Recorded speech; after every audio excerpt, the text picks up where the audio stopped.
doğmalar, halkımızın bəstələdiyi, qurduğu insanların əzizləri, qəhrəmanlarımızın doğmaları. Bugün çox değerli bir kitabın tərcümat mərasımına toplaşmışıq. Bu kitap Sevindik Nəsiboğlu'nun suverenliğimizi təmin edenler adlanır. Ədəbi publisistikanın son dövrdə yaradılmış ən dəyərli, ən maraqlı nümunələrindən biridir. Bir-iki kəlmə mən fikrimi bildirmək istəyirəm. Azərbaycanın böyük, çox əsirlik yol keçmiş hərb tarixi 44 günlük müharibə və sonra antiterror əməliyyatı ilə çox şərəfli bir salnamə olaraq xalqımızın yaddaşına yazılır.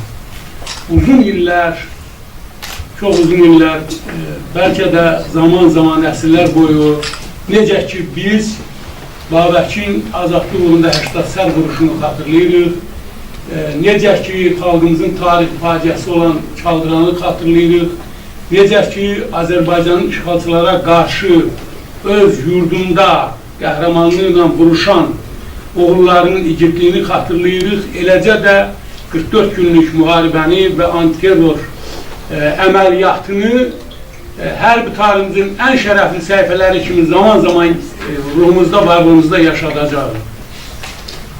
Bu müharibənin bir çox cəhətdən fərqli xüsusiyyətləri var. Ali Baş Komandan belə bir ifadə işlətdi.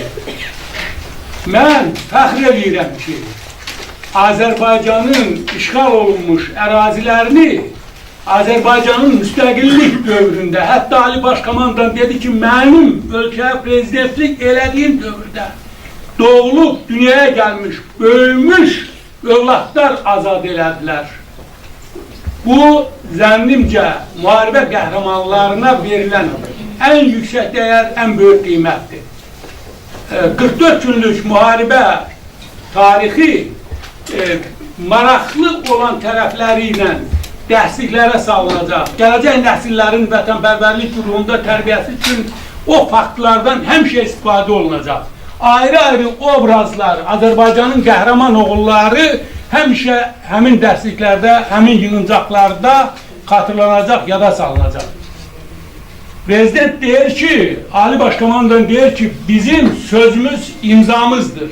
Hətta biraz da dəqiqləşsə deyir, sözümüz imzamız qədər dəyərlidir, qüvvətlidir, qüdrətlidir. Bir də hərb tarixinə, Azərbaycanın, nəinki Azərbaycanın, həmin o bizim sözümüz, imzamız qədər dəyərlidir ifadəsi dünyanın diplomatiya tarixi üçün çox dəyərli bir düsturdur.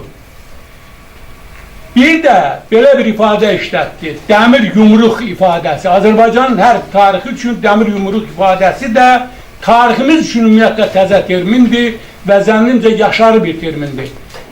Dünyaya bundan sonra da gələcək övladlarımızın tərbiyəsində bu iki mühüm amil həmişə xatırlanacaq və yaddaşlarda yaşayacaqdır. İcazə versəniz, vətən uğrunda qəhrəmanlıqla vuruşmuş, şəhid olmuş övladlarımızın xatirəsini bir dəqiqəlik sükutla yad edir.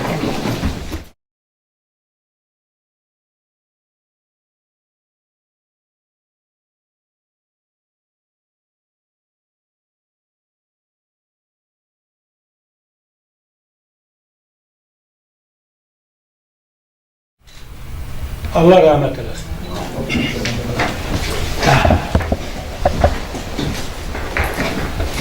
Mən bir xahiş edəcəm.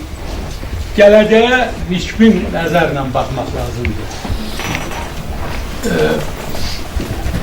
Baba nəvə babasından soruşur ki, baba sən nə vaxt öləcəksən? Baba cavab verir ki, sən nə vaxt ölsən, onda öləcək. Nə qədər ki Azərbaycanın bu qanlı, qadalı illəri görmüş övladları sağdır. Anaları, bacıları, nəvələri, nəticələri sağdır. Azərbaycan xalqının taleyində müstəsna xidmətləri olmuş. Canları ilə bu yola xidmət eləmiş oğulların adları heç vaxt unudulmayacaq. Mən arzu edirəm ki, məclisimizi nikbin ruhda aparaq. Yəni, bunu bir qəhrəmanlıq salnaməsinin müzakirəsi kimi aparaq.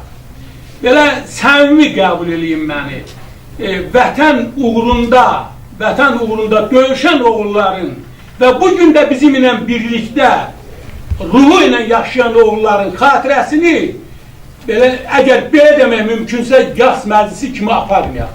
Mən elə bilirəm ki, onların ruhu da sevinər, onların da ruhu şad olar. Və zənnimcə tədbirdə iştirak edən qəhrəman oğulların doğmaları, əzizləri də mənim fikrimə şərik olarlar. Xoşunuza gələn çıxışlara əl çalın, dəyərli fikirlərə münasibət bildirin, qətiyyən çəkinməyin. Kim çıxış eləmək istəyir, danışacaq. Kimin ağrısı, göynəmi haradandır, onu az çox özünü dərk edən hər kəs yaxşı bilir. Bunu bilin ki, biz heç nəyə biganə deyilik. Amma hər halda bizim yolumuz sabaha doğrudur. Bütün qaranlıqların sonu işığa açılır. Bunu unutmayasınız. Allah şəhidlərimizə rəhmət eləsin. Keçirik demək ədəbi müzakirəyə. İcazə versəniz, mən tədbirimizdə demək iştirak edənləri təqdim etməzdən əvvəl bu kitabın, çox dəyərli kitabın müəllifini sizə təqdim edirəm. Azərbaycanın çox savadlı, yeni nəsil gəncləri sırasında, hələ bunu da deyim ha, belə bir kitabın yazılması da məhz Azərbaycanın müstəqillik dövrünü yetirməsi olan müəllifdir. Yəni, bunun özü də xüsusilə vətən uğrunda vuruşanlarla bir yerdə, yəni yazan adam, qələm sahibinin özü də elə vətən uğrunda savaşçının biri deməkdir. Bu, demək, kitabın müəllifi Sevindik Nəsiboğlu şairdir, publisistdir, Azərbaycan Jurnalistlər Birliyinin üzvüdür, Azərbaycan Yazıçılar Birliyinin üzvüdür. Ən yüksək bal sırasında demək, savadını nümayiş etdirərək Milli Aviasiya Akademiyasının hüquq sahəsi, hüquq fakültəsinə qəbul olunub bu il. Təbrik edirəm. Sevindik Nəsiboğlu. Dan sağlarınızdan sevindik. Mən sənin yeni kitabının nəşri və tərcümatı münasibətinə təbrik edirəm. Bir də çalın qarşı. İcazə versəniz, tədbirimizdə 2 nəfər möhtəbər söz adamının iştirak elədiyini də